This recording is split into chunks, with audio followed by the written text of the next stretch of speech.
আফিফ ভাই, ভয় ভয় প্রচন্ড সংক্রামক একটা ব্যাপার। জানের মায়া সবার আছে তৌফিক ভাই। ওরা তো ইতিহাসটা পড়েছে, মাহফুজ তো পড়ালেখা কিছুটা করেছে, আসিফ নজরুল এই দেশের আন্দোলনগুলো দেখেনি। ভয় তো না, তারা তো সবাই জানে এই দলটা ফেরত আসবে, সবাই জানে। কে জানে না? জাস্ট ওরা এইটা জানে না এটা 1 বছর, 2 বছর, 6 মাস, 5 বছর, 10 বছর, এগুলাই তো আলোচনা হয়। এই দল ফিরবে, এই দল ফিরবে। ফেরার পরে এদেরকে যারা যারা যারা যারা এই ষড়যন্ত্র করেছে তারা ছিন্ন ভিন্ন টুকরো টুকরো হয়ে যাবে মানুষের ভালোবাসা দেখে, খুনের মাধ্যমে না। কিন্তু এত মানুষের ভালোবাসা দেখে তারা ভেতরে ভেতরে শেষ হয়ে যাবে। ভয় আছে না ভাই?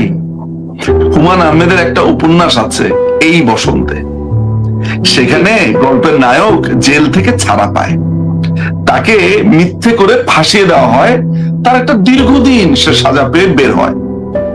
তো যাদের কারণে সে এত বছর মিথ্যে মামলা খাটলো তারা আর ঘর থেকে বের হয় না। প্রত্যেকের পুরো ওই গ্রাম জুড়ে আতঙ্ক। এই গল্পের নায়কের নাম মনে হয় ফজলু ছিল, আমি ভুল না করে থাকলে, নায়কের নাম যাই থাক না কেন, ওই নায়ক।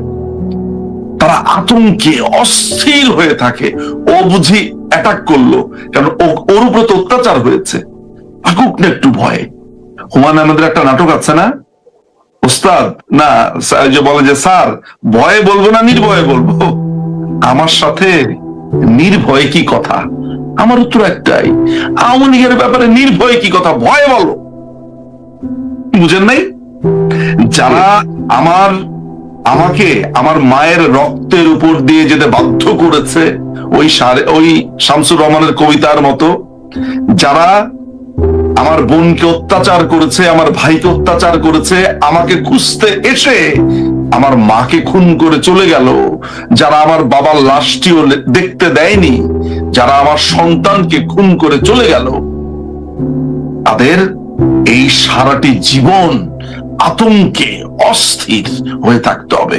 কালকে নফেল ভাই বলেনি মর্তুজা কোথায় পালাবে, কত দূর পালাবে?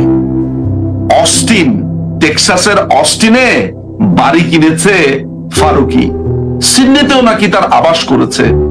অস্টিন কত দূর ভাই? এই অস্টিনের সাথেও, টেক্সাসের সাথেও, আমেরিকার সাথেও চুক্তি হবে।